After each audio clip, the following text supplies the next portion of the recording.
through item 5 of effective Java, which is prefer dependency injection to hardwiring resources. So what is dependency injection and what is hardwiring resources? That first of all I'll tell you. So let's say we have two classes, spell checker and dictionary, and spell checker has a dependency on dictionary. So spell checker is basically a class in which we have a method which will be used to check the spelling of a given word. Let's say here we have a method is valid, which if you give a word, then it will return true or false if the spelling is correct or not. Now this method has one dependency on the dictionary class, and dictionary we have at language level. So you can have a dictionary for English. Similarly, you can have a dictionary for Hindi, and you can have a dictionary for let's say Spanish also. Now we want to use this spell checker class. We want to use this spell checker class into our main class.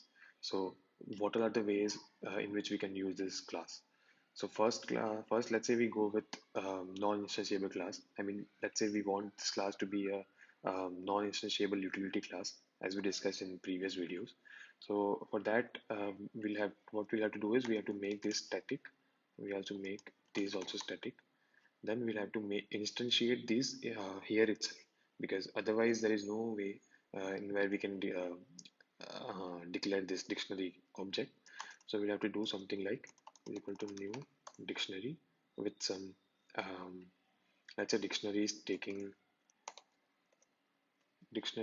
a string also.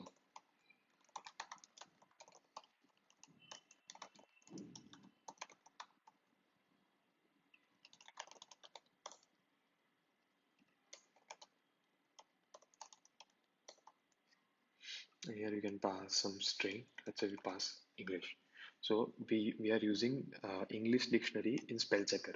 Now if I do spell checker dot is value, then this function will be called only for English dictionary.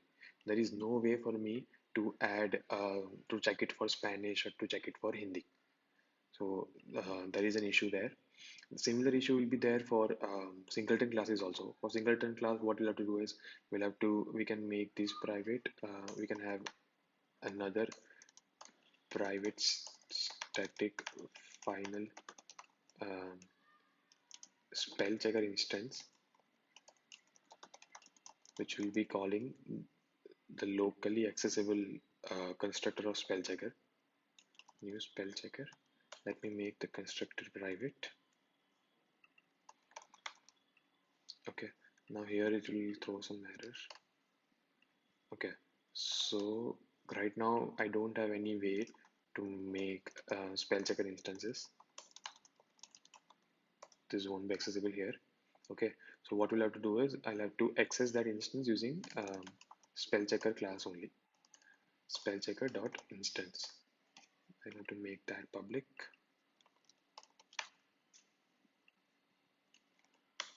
and using this spell checker instance, I'll do that is valid. Okay, but here also I have the same issue that I can't have support for multiple dictionaries. Okay, so to do that, what we have to do is we have to take this dictionary in the constructor.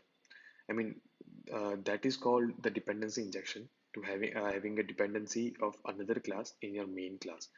So what I want to say is, if I have a constructor with dictionary in it, let me make it non-static. Here also I'll make it non-static. Let me remove these things for now.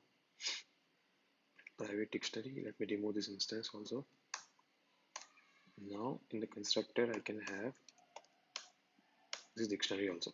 Then using dictionary classes object in constructor of the spell checker class, this is called dependency injection. And the one we previously did, having it like hard coded, that is called a hardwiring. So what they're saying is you have to prefer these over the hardwiring. I mean, dependency injection is so common and is used so extensively that you might be using it already, but like you just didn't know that it has a name. So this is preferable over hardwiring. There is another thing also. They've mentioned something called supplier interface. So in Java 8, we have support for supplier interface. So currently in the constructor, what we'll do is if I want to, so for current dependency injection implementation, if I want to have an instance of spell checker, what I'll do is I'll do a spell checker is equal to new spell checker. I'll have to pass a dictionary. For dictionary, I'll already create a dictionary equal to new dictionary with, let's say I want to create Hindi this time. So I can say Hindi dictionary. In this dictionary, I can pass in the spell checker constructor, right? Now, instead of doing these, there is a supplier interface in Java 8. So supplier interface is nothing but it is just a way to create an instance of the given class. So in supplier interface, we have this wildcard type. So let's say wildcard type is you can assume this to be a variable data type.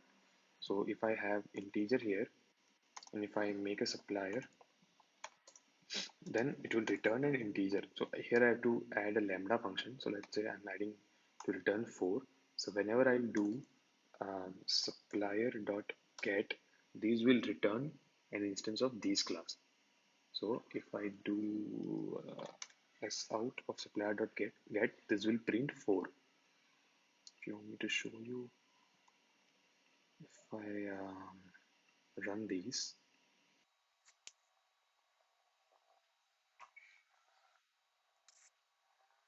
this 4 is there, right? Similarly, if I make it something called like these, make it to return string, then it will be a supplier of string, and this will return string.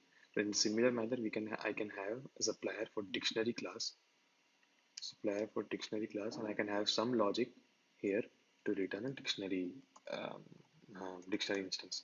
That currently, let me just make it a constructor only. So you can return multiple like different instances based on some logic here in this lambda function, and you can pass the supplier in the spell checker class. In the spell checker, you can have instead of having direct dictionary, you can have a supplier dictionary. In here, you can dictionary supplier, and here what you'll have to do is supplier dot get. So this is what they have mentioned. That's it for this item, guys. We'll see you in the next item. Thanks for watching.